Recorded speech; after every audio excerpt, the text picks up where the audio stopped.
All right, we're live on the air. It's Rapzilla.com yet again for another live artist hangout, and this time we have a very, very special guest, a brother in the Lord who's a veteran now. We can call you a veteran. We can call you a legend in Christian hip hop and in hip hop in general. We got the man Tedashii, Reach Records artist, who just came out with Below Paradise yesterday. Yeah. Incredibly well on iTunes. So Tedashii, what's up, and congratulations. What's up, man? Thank you so much, man. I appreciate you guys hanging out with me. Cool, cool. Now, you've been through a number of these, album release days. Yeah. So you're used to what it looks like, but I know yesterday was probably a little bit different for you. How was yesterday's album release and just the reflecting on the entire process of the album coming into being? How was it different for you than previous albums?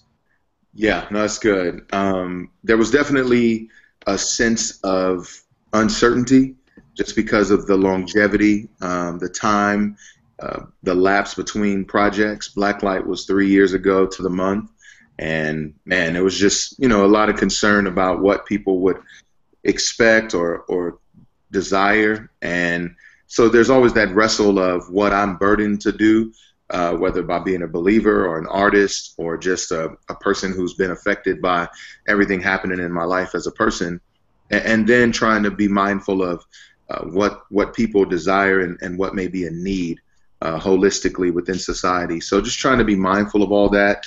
And yeah, that brought a lot of uncertainty, which then adds to the anxiety and to the concern and so forth and so on. But the Lord has been more than gracious. So I'm super shocked and appreciative of the response to the project, man. Now, correct me if I'm wrong, when you started actually recording before the situation happened, you were recording a completely different album. Yeah. Is that correct? That's exactly it. What's the difference between what you were originally going to craft and then is it a night and day difference? Is it just maybe more maturity? What's the difference? I think there's a night and day difference. Granted, there probably is some maturity in this project that the other one would not have had, yet I think there's a definite drastic turn that happened. The other project was way more involved with celebrating future hope, so to speak. That's kind of where the Lord had my heart, and I think that was even ironically the very thing that was being ministered to me, as the Lord only knew what was to come for me. So I take that as a grace, if you will, just to be able to say I wasn't doing that album for me. I mean, for other people, I was doing it for me because the Lord knew what was about to happen. So. Yeah, absolutely. Well, if you're just tuning in, as we can tell, a lot of people are tuning in already. Tweet out the link, let everyone know that we're live here with the man Tedashii.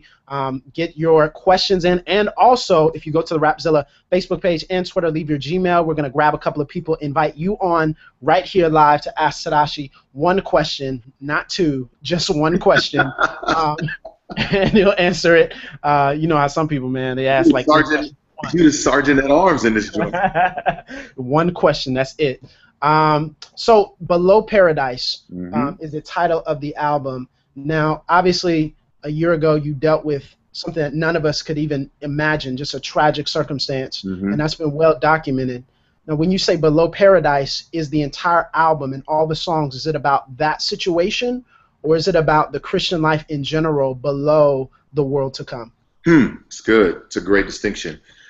I think that there's bits and pieces of both, but for the sake of continuity and being concise, this album is very much so a real-to-life detailing of everything that I experienced as a person who suffered loss, as a person who was a believer going through it, and the wrestle that I had, almost to say with the Lord.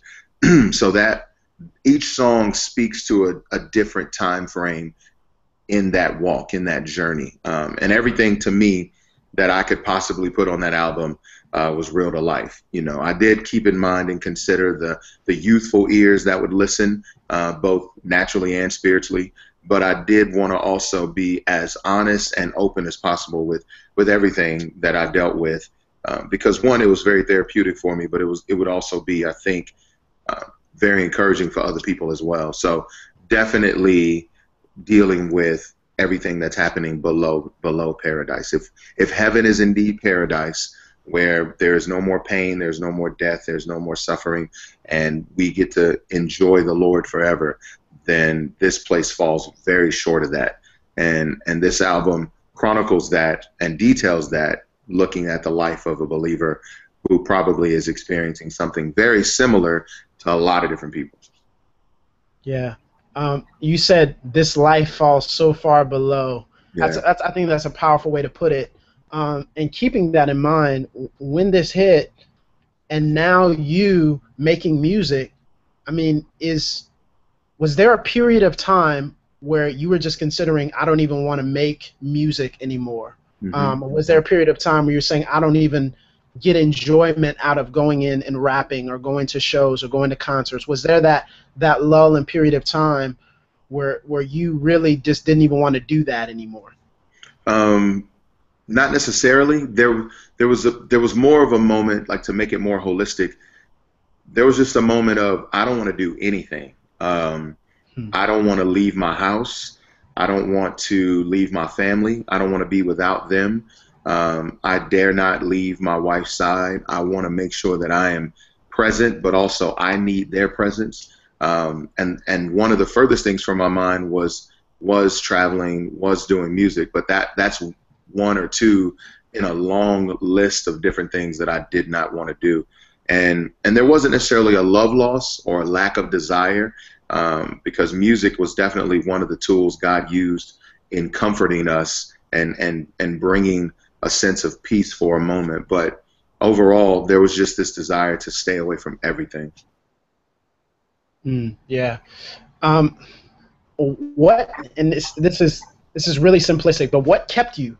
And I think that's something really and truly a lot of people want to know whenever they see someone going through suffering, like, what held you together? And we know it's the gospel, we know it's the Lord, but what particular part of the gospel did you have to really grab and hold on to in that season? Yeah, no, and still do. I mean, we don't want to act like it's in the past and you're past all that. Right. Like you still have to cling to. Right. No, I appreciate that. That's good. Definitely, truth was key. But at some moment, and I've had numerous conversations with people who have suffered through various things.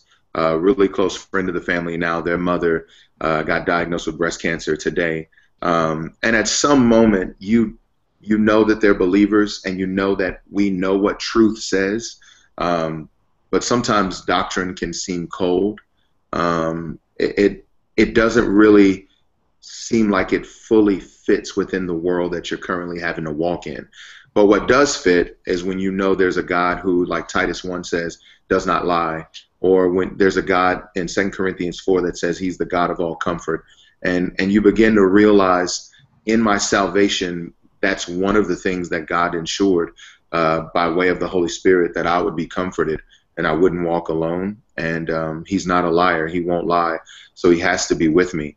And then I started to look to the value of what that meant. If the gospel afforded me right relationship, and actual family type relationship with the Lord as a father and a son, then how do I embrace that fully more than ever? Because I need it now more than ever. And still walking to understand that more, but there's definitely now more, I don't want to say flesh, like, there's more life within it. It's already been life-giving, but there's even more life-giving components to the gospel now. So, yeah, if you're just tuning in, man, Tedashii is going in talking about just what has kept him. We want you guys to tweet out the link so that other people can be encouraged by this. And again, if you want to be a part of this live chat, you can leave your questions. We will take some audience questions. But if you want to leave your email address, your Gmail account, to hop on this Google Hangout live. We're going to be taking just 2 or 3 people, and we'll get you to ask one question again, not two, one question. Now, can you talk about the centrality of community? And I think it's really, we live in an individualistic society. We live in a society that's very self-centered. And we live in a society that kind of praises this I did it myself mentality. I made it. I overcame. I pulled myself up by my own bootstraps, so to speak. But the Christian life is always pulling us, grabbing us into community. Yeah. And that feels very uncomfortable a lot of times. And for the ones who are listening who maybe feel a disconnect from community, maybe don't want to go to church because it doesn't fit in a preferential structure or whatever it may be, can you speak to how important community was? Because I've heard you talk a little bit about this, but I'd love for you to share with our live audience, how community impacted your situation. Right. No, that's good. That's good. I got discipled by some guys who were all about community. The teaching of Acts chapter 2, Acts chapter 4, the view that Paul had of the body and how that's been communicated, all those things really have impacted my life and kind of gave a foundation. But at some point for majority of Christians, those types of truths just become a part of your everyday world. I brush my teeth, I hang with Christians. It's just what you do.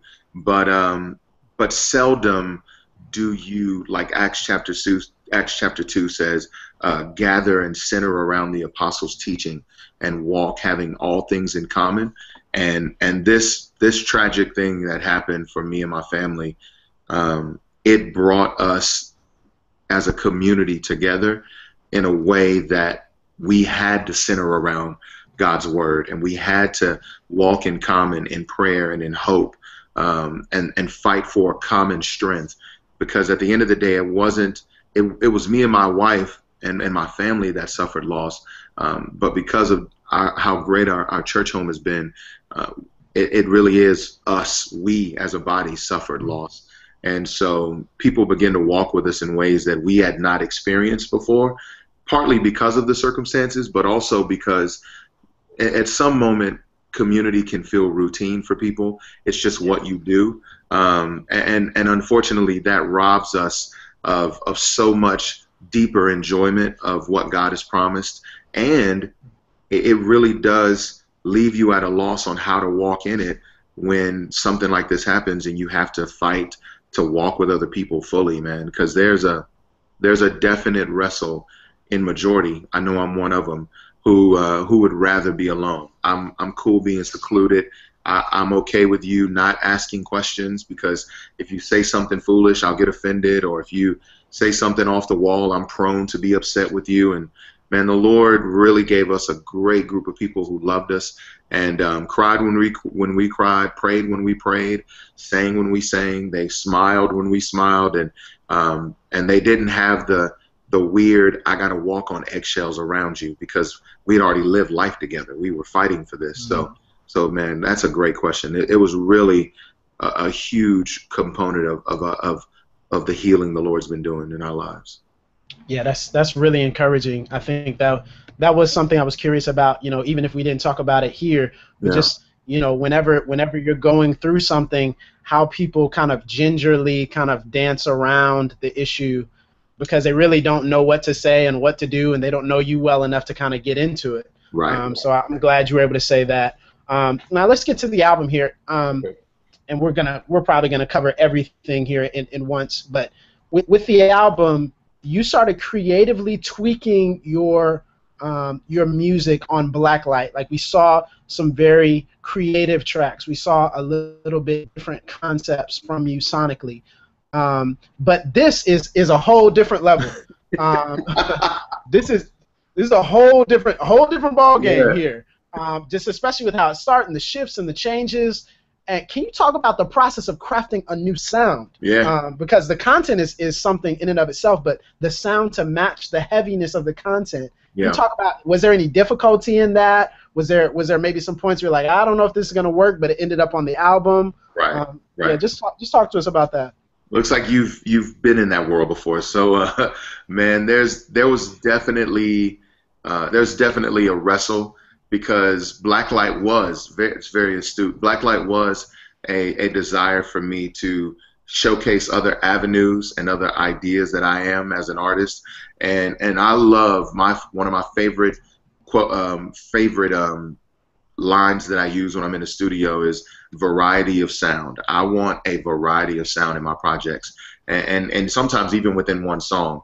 because of just really how I am as a person. I'm all over, and I love when the music can show that about myself, and personality wise as well as preference in musical taste.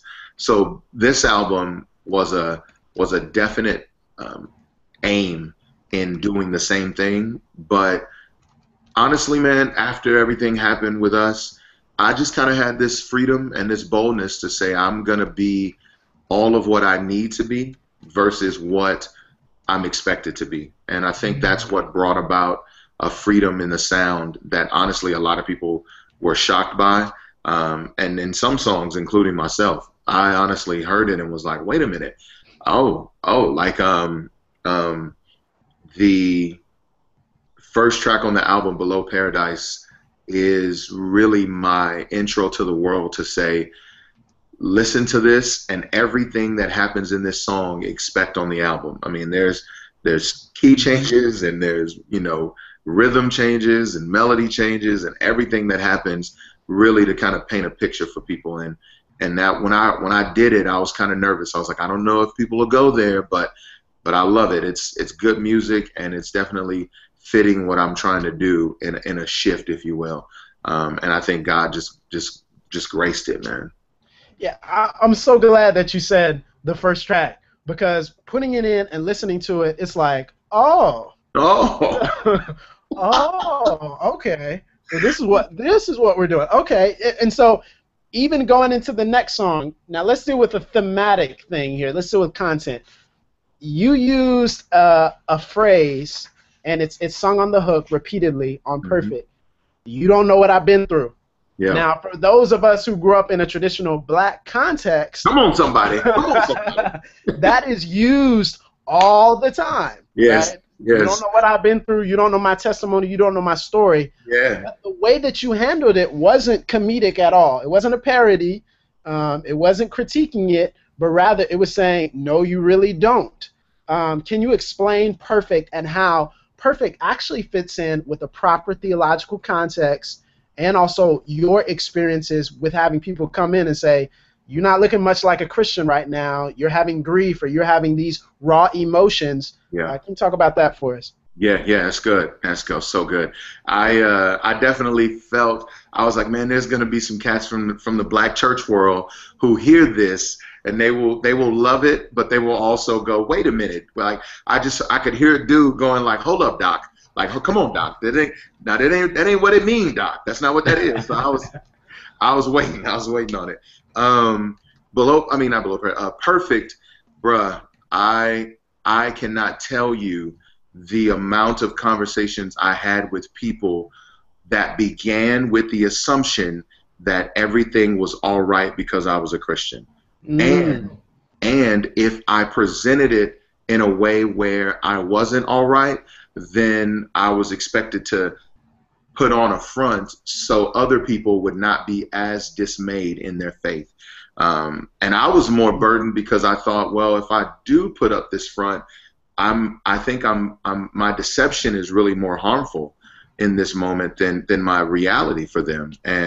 And so it was a wrestle, and I really fought because I was tempted to just do what other people do. And how are you doing today? Oh, I'm fine, man. Don't worry about me. I'm good. And I really wanted to do that because I really wanted to be serving and loving and consider my brothers and sisters.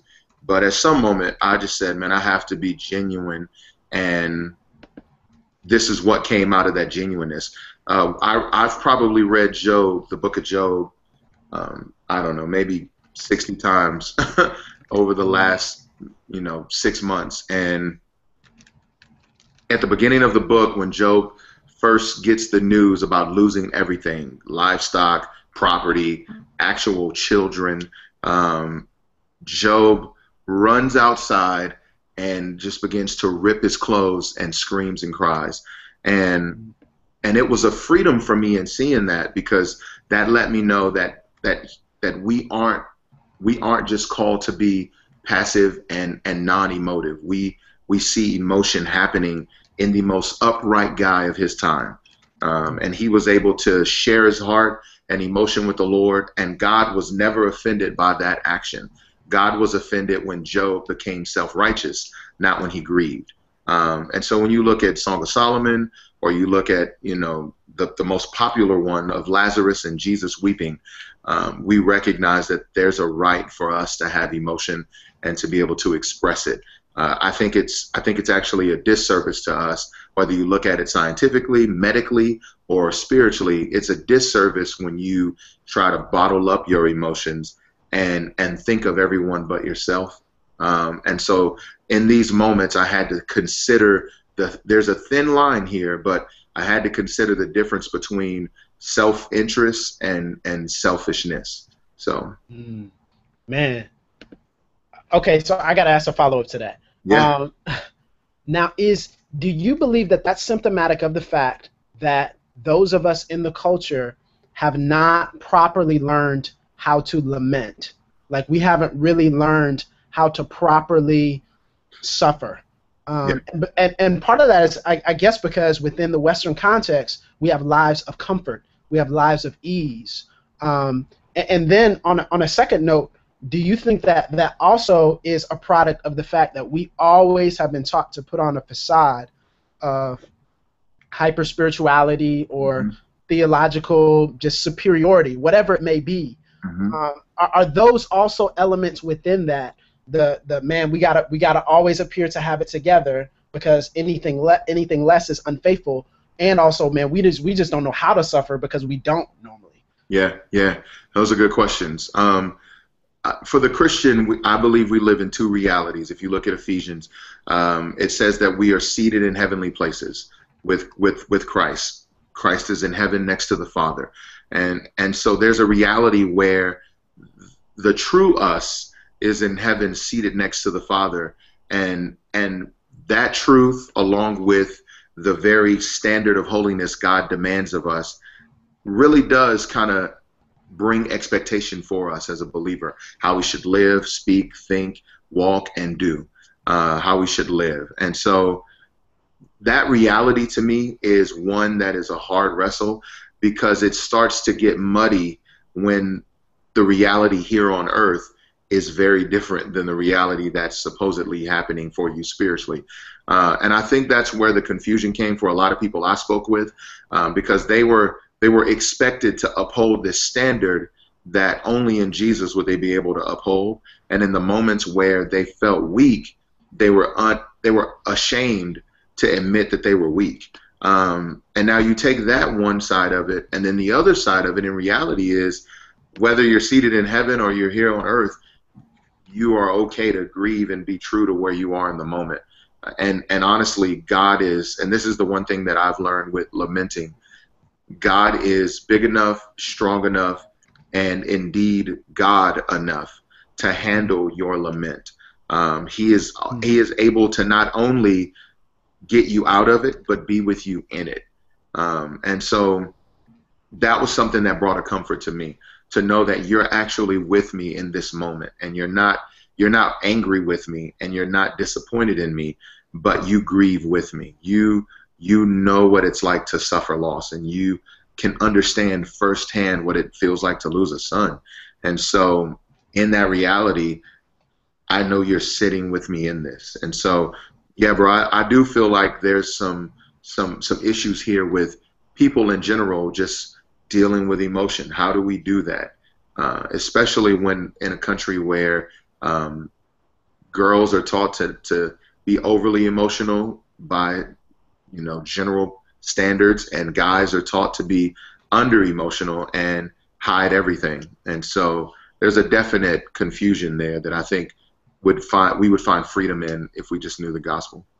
Yeah, that's good. That's good. I had to ask a follow-up there. Hope you guys are getting really encouraged and edified. This has been just so good, even so far, man. We've already picked 2 people to be a part of the live chat here in a few minutes, and they're going to come on, ask 1, not 2 questions, 1, not 2. That's just going to be the refrain, 1, not 2. And so I'm still going to pick one more person, so get your emails in, your Gmails in, so that we can add you to it and also ask a question. And as well, you can always ask questions on the Rapzilla link and also on our Twitter and Facebook pages.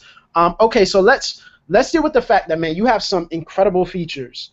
You have some people who are well known in a lot of different spheres. Yeah. And so when I saw the name Crowder, I was like, oh, this was one of those albums where I'm just throughout the album I'm like, oh, okay, oh, okay.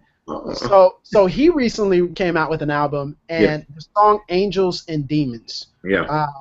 Break down what that song is getting at, and because I think it may go over a lot of our heads if we're not really locked in to what you're saying. So can you explain what that was talking about? That's good. That's good. So there's a wrestle in this world, the Bible says, not against flesh and blood, but against principalities, so forth and so on. And so I knew that there was a part of me that was dealing with people, real, genuine, actual people. And then I knew there was a part of me that was dealing with spiritual warfare. And that song kind of deals with both. And it's really my version or my artistic take on the story of Job, just because there was so much to deal with in that moment. I mean, if you just got hit with, I mean, someone runs in your door and they're like, hey, your mom just died. Hey, your kid just died. Hey, you have no more money. Hey, somebody stole your car. All back to back to back. Oh, by the way, your house is on fire. We got to get out of here now. And I mean, literally, it's hard to imagine that, but to experience that and watch him go through that, you literally get to a place of near depression and helplessness. And in Job's case, he was really looking for something. He's like, God, you've always been there. You feel distant now. Hey, buddies, hey, friends, help me out. None of you are helping me out. This is really frustrating. And really, God, you're not giving me an answer. And so my fear was people would experience that and never really know how to express it. And so Angels and Demons was my way to do that. And it really, to me, I tried to make it as much a worship song as I could, with a lot of confession within it, man, where I go, man, I don't know if I'm wrestling against me or other people or what's happening right now, but I know that I'm going through something and I need help, Lord. So please set me free. If it's somebody here literally hurting me now, come send the law, send the cops, do something to break me out of this amount of pain and this amount of loss. Yeah, absolutely. And so it's okay for us to talk about spiritual warfare. Yes, very much so. I love it. Talk about it all day long because it's happening, even if you're not talking about it. Exactly. I think there's an idea that we're talking about horror movies or spooky things or we're being mystical, but the Bible plainly says, like you said, we don't wrestle against flesh and blood, but against principalities and powers. So that's helpful. You also talk a whole lot on this album about love, and in particular, it seems, relationship with your wife. Can you talk about writing those particular songs? I mean, personally, "Love Never Leaves" is my favorite song on the album. I enjoyed it, like not just the whole thing. It worked and fit together. So can you talk about just all the songs that kind of deal and touch on that relationship and really how the Lord preserved and kept you guys together? That's what's up, man. Yeah, no, I'd love to. "Love Never Leaves" and the other song is called "Be With You." Those are the two songs about my relationship with my bride, and we are a product of God's grace, man. As soon as everything happened, losing our son, we instantly just drew closer to one another. And honestly, without community, I think that would have been a moment of deception, because the closeness that happened initially really made me believe there would not be any rocky roads ahead. And maybe that's a little foolish to say, but literally we were so close and I mean, just drawn to one another that it felt like nothing could come in and disrupt this. But lo and behold, as time goes on and earlier issues that were never really reconciled start to come up, and they're fueled and magnified by the pain and the frustration in the moment, and then you add to it new things, and after a while it just becomes this really hard road to walk. And so "Be With You" was my song to my wife to say, man, I genuinely love you, not just out of covenant, but literally out of love. I love you, and I want to live with you, serve you, and be with you until the Lord takes one of us home. And then the song "Love Never Leaves" is not it isn't the antithesis to this song, but it's a backside view of it, if you will, the other side of the coin. Because there's still a plea to love you, but I'm just really trying to work out how to do that effectively in Love Never Leaves. Because a good friend of mine called me and he said, I know you love your wife. I know that you don't want to become a statistic, and I know that you want to honor and serve the Lord. So I'll just tell you now, 70% of marriages that go through this end up in divorce. Christian, Wow. non-Christian alike, they end up in divorce, and you need to take note of that. And then they said something, and I always say this because I don't know who's watching, who's married or engaged or who's gone through something like this and they're single, but when they get married, they're going to have to talk about it with their future spouse. But he said, you will grieve at different paces, and you will grieve at different times, but always grieve together. So if she's crying, you don't have to start crying, but you should be there. If you're crying, it's okay to let her see you cry. Invite her into that.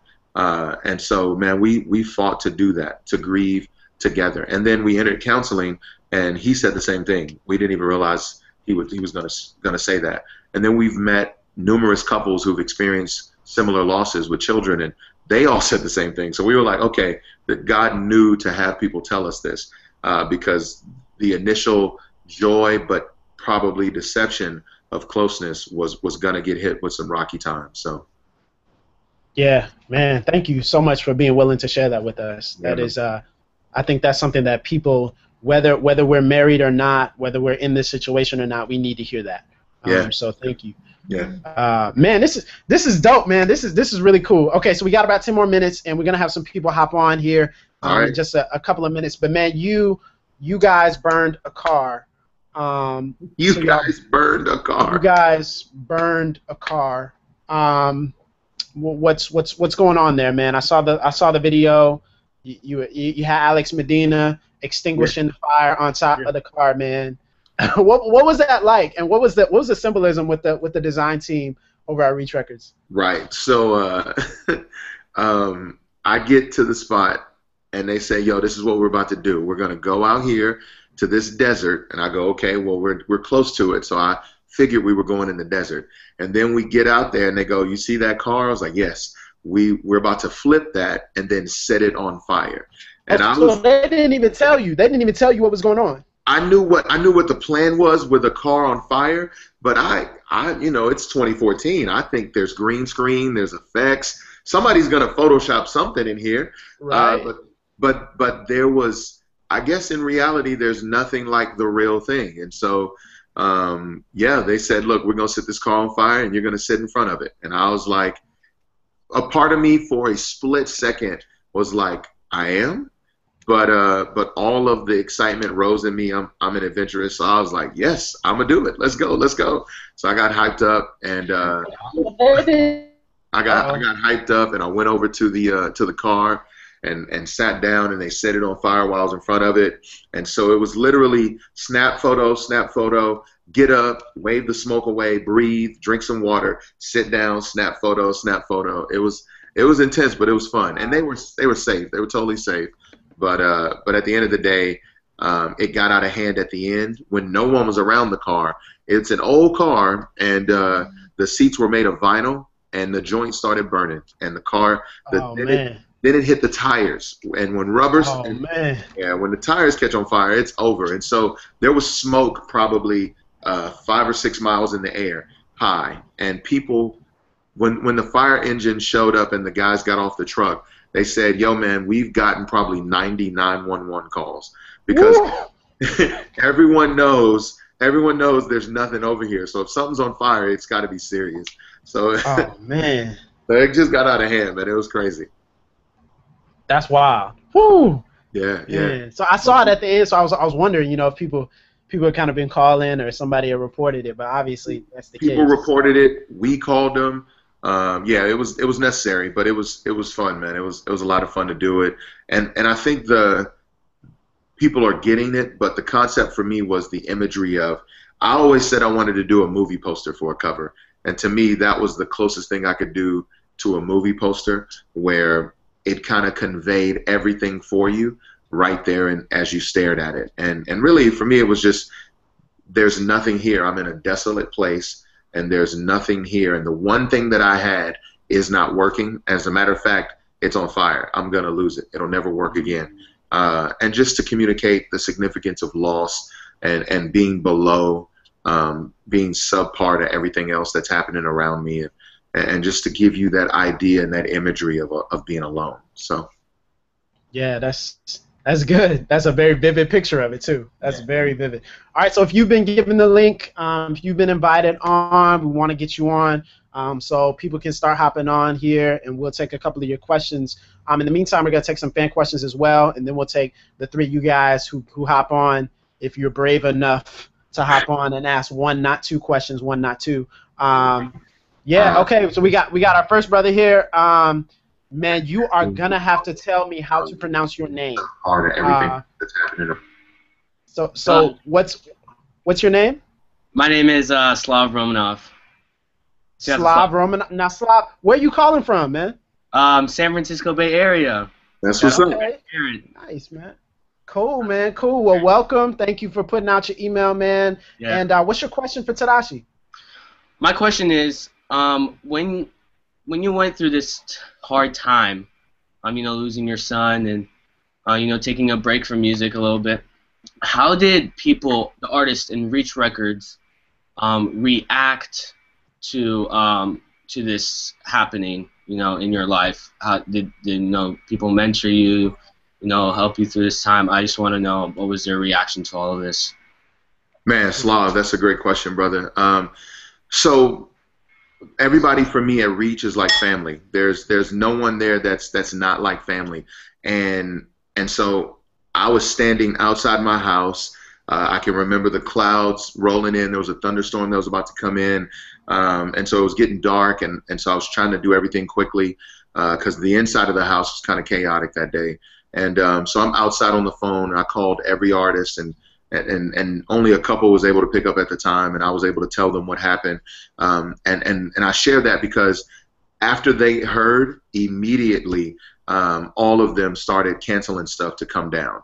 And all of them were there the week of everything happened. And so, man, there's a definite believer family relationship that's there that is kind of uncommon, really just kind of grace of the Lord. But they showed up and loved on me, gave where they needed to give, supported where they needed support. And really, man, for people going through something, mentorship is cool, and having someone who can give you a word in season or an idea of encouragement is really welcomed. But presence is everything. When you can just be, just be, have your presence, be in the room, and allow yourself to be seen and available. That means everything. Everything. So thank you for that question, Slav. I appreciate it, man. Thanks, Slav. Appreciate it, man. All right, now we have another person here coming on. Hang on one second. I think that was E. I think that was E flat. Let me see here. Man. Okay, I'm going to have to kick you off, then you got to hop back on. My bad. So I'm going to kick you off, then you hop back on. All right? Because I can't hear a thing you're saying right now. I think I accidentally... Oh, wait, no, don't do that.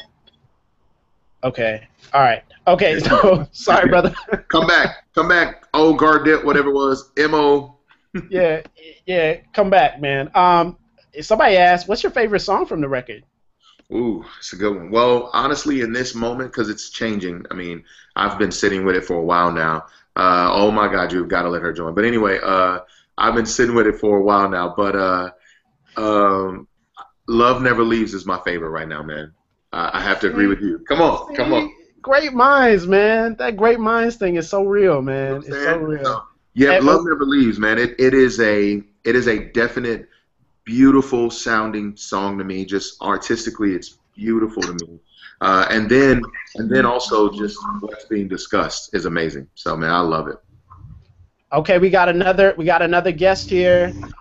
Hop on. I think everybody actually already knows you, so hop on and introduce yourself. What's up, girl?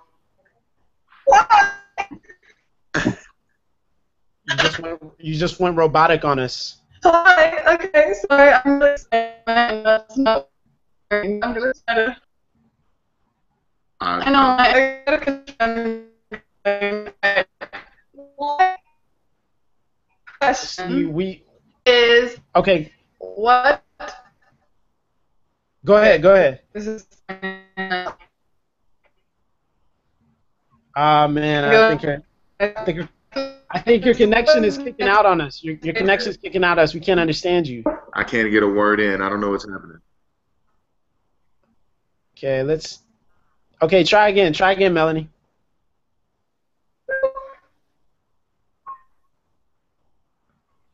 Okay, all right. We may have to. Okay, go ahead. Go ahead.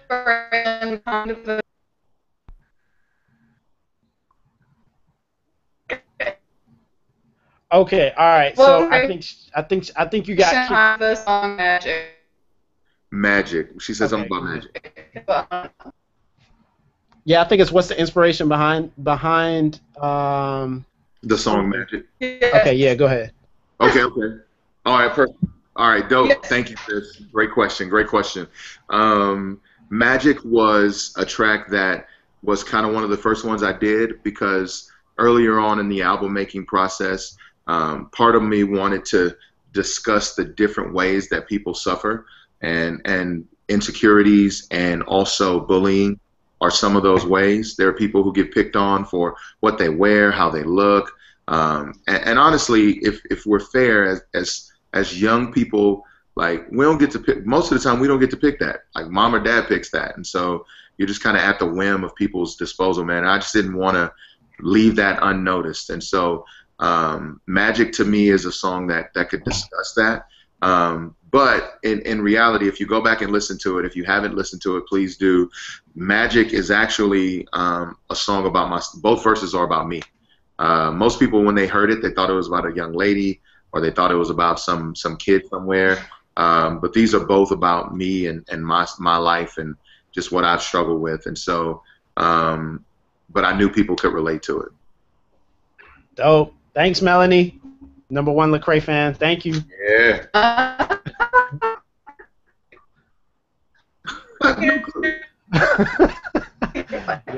Yeah, we can't understand you, but we know you're here in spirit. We know you're here in spirit. Amen. Okay, so man, I think the other guy got cut off. My bad, bro. Oh man, I'm so sorry. I think I accidentally, if you kick him off, like he accidentally gets blocked. So my bad, bro. Yo, yeah, he was looking ready too. He was ready at his hand on the couch. Oh man. Okay, so we'll wrap up. If you get back in, if you can get back in.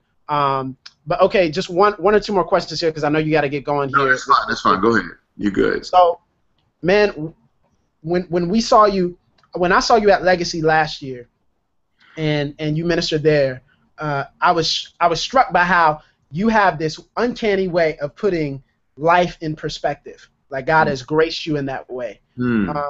And it made me think, man, is this a glimpse of what Tedashii will be after music, or after you put the mic down, after the Lord leads you? We know Tripp's doing the pastoring thing. Right. Is there any inclination that you have that the Lord has called you to do the same thing? There is definitely a desire for me to teach at times. And I definitely get excited about certain topics more than others. But I honestly am unsure currently if I would ever pastor. I'm sure I would serve in some capacity, and I know that there's a desire that all should have to esteem to be elders. And, I dare not dismiss or discount the gifting the Lord has given me in any way. And I definitely hope to be used by the Lord in various ways beyond just making music. But man, the amount of giving of yourself that one is called to when they are a shepherd of a flock, I'm not sure if I'm gifted in that way. Tripp is a loving, gifted communicator and shepherd, and desires in different ways to see the body holistically healthy, and I commend that brother tremendously. But in this season, that's really not where I am. But I have no problem trying to serve to any capacity that I can, honestly. So. Oh man. Okay, so one more question, and Yeah, I think good. this kind of gives you the alley-oop in closing to just kind of wrap up. Yeah, get it. So which gives you the alley-oop to wrap up and also just talk a little bit about why people should go get Below Paradise. But what is your exhortation to the body? What is your message to believers in preparing for suffering and going through it? Yeah, no, it's good. So one, I tell people, I think I've been saying it since Below Paradise. I'm sorry, since Blacklight, to live with the end in mind. I learned that from one of the guys that discipled me. His name is Pastor Tedashii Lewis at Blueprint Church out in Atlanta, and he always said, "Live with the end in mind." And honestly, because of where life has us, it's hard to do that. But when you fight to do so, I think you're better prepared for what will come. And I want to really hopefully communicate in Below Paradise that there should be more of an awareness to both sides of this life. There's great good in this world and fun times and enjoyable moments and great accomplishments and achievements. And then there's also great pain. There's also great suffering. There's also tremendous loss in this world, whether we look at the wars, senseless crimes, gun violence, accidental deaths, traffic accidents, whatever. People lose their life, man, and it does affect people in various worlds, in various ways, all across the globe. And I don't have stats, but I guarantee somebody today had a car wreck, and probably somebody died from it. And I know yesterday that happened here in Dallas, and I know that it's happening all over the country. And so I want there to be a holistic view of this life and in the reality that we live in. And that's the thing I try to discuss on the album. We don't live in that reality. We say it's all good in hopes to dismiss or downplay the bad, and then when it comes to our doorstep, we're unprepared for it. When in reality, if we would live with both in mind, I think that we would be better prepared to face it. Not saying that you would go through it and never feel any sort of pain or grief, but that you would be aware of it happening. That the fact that it will happen. I read A Grief Observed by C.S. Lewis. Great book. Great book.